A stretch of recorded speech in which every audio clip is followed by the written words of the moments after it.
Ricardo, o seu romance tem como protagonista uma personagem histórica, o primeiro grande compositor brasileiro, o padre José Maurício Nunes Garcia, mas se intitula Os Primeiros. Por que esse título no plural?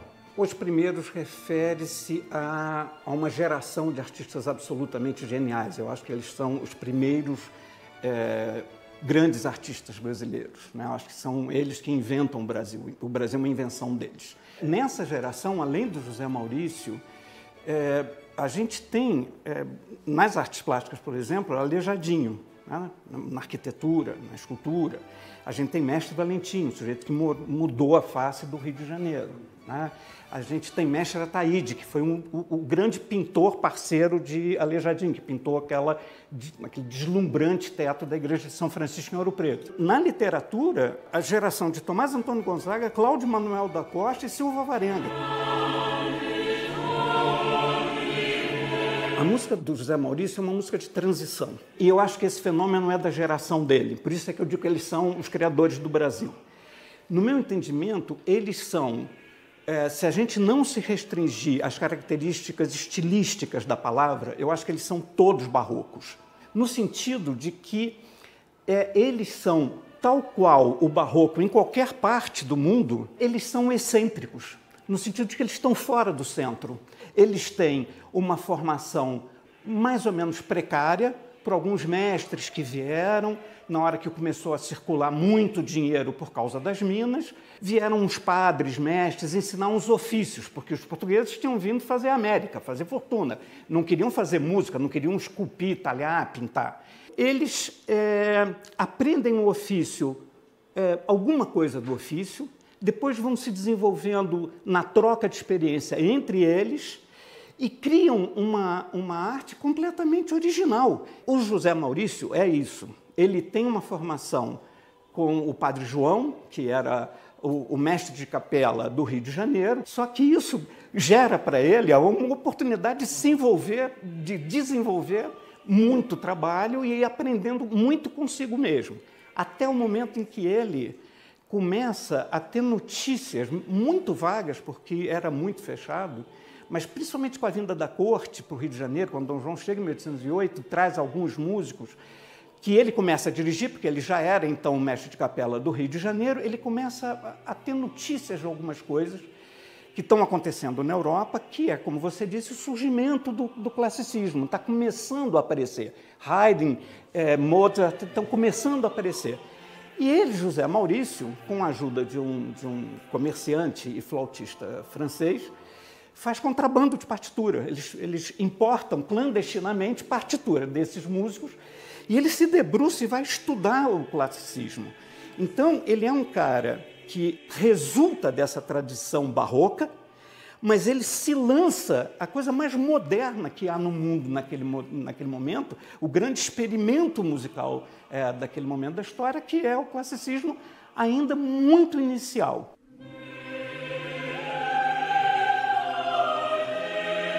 Você fez menção aqui à corte portuguesa, a sua vinda para o Brasil quando das invasões napoleônicas a Portugal na Europa. E aí tem uma cena marcante, que é quando Dom João ouve pela primeira vez a música do padre José Maurício. Dom João não corresponde em nada à caricatura a qual o Brasil se acostumou. Ele não tinha coxinhas de frango espalhadas pelos bolsos, ele não era ridículo, ele não babava, ele não era um idiota.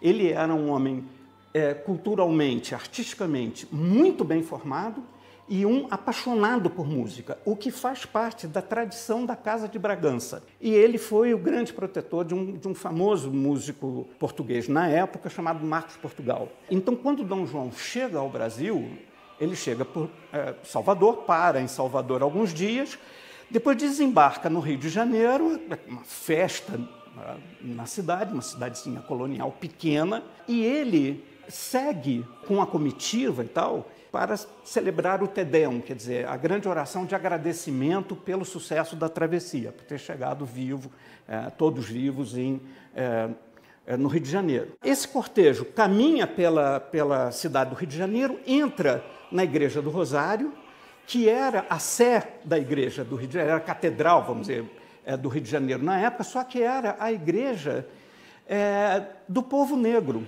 E quando ele entra, explode uma música dentro da igreja que ele... O que é isso? E aí a primeira ideia que ele tem é, o Marcos chegou. Eu parei em Salvador. Ele não parou, veio direto, várias naus vieram direto. Ele veio antes, eu vou ter música. Tô salvo, tem música para mim no Rio de Janeiro.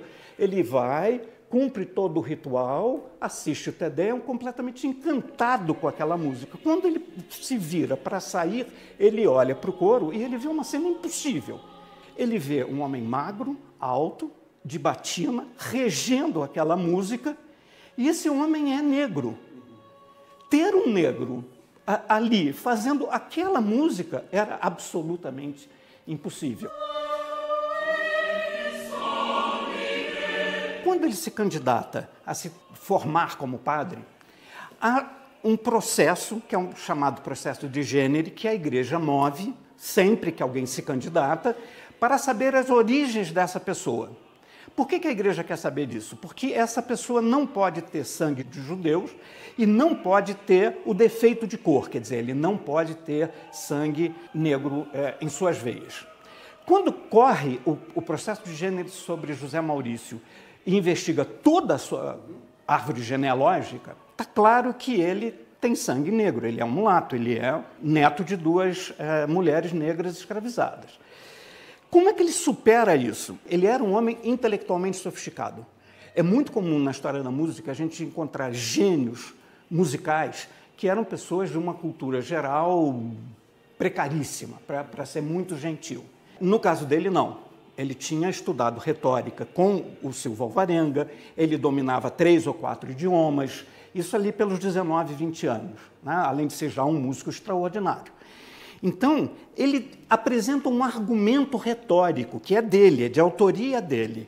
Diz assim, se a igreja reprovar para entrar no seu corpo um homem que tem todos esses predicados, apenas por ele ser negro, significa que a igreja aprovará um homem que não tenha nenhum desses predicados, que tenha quaisquer defeitos, desde que ele seja branco.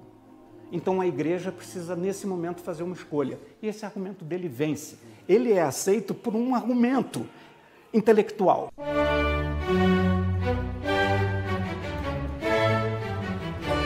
O livro alterna narrativa, uma narrativa bastante fragmentada, aliás, e cada parte do livro tem uma seção chamada Memória, que tem, na verdade, uma voz, uma espécie de monólogo de Dona Maria a Louca, né? A rainha de Portugal que veio com a família, veio com o filho Dom João ao Brasil. Como é que é essa estrutura? Como é que você concebeu isso? Eu tinha um problema narrativo, Manuel, que era o seguinte: todos esses personagens, toda essa história, do ponto de vista histórico, essa trama histórica não ficcional, tinha origens muito remotas. E aí eu usei essas memórias de Dona Maria para contar essas origens que eu considerava fundadoras de todo o processo, porque elas depois fundaram o Brasil, essas origens portuguesas, napoleônicas, as guerras, a Espanha de Carlota Joaquina, todas essas coisas, eu transformei isso em memórias de Dona Maria.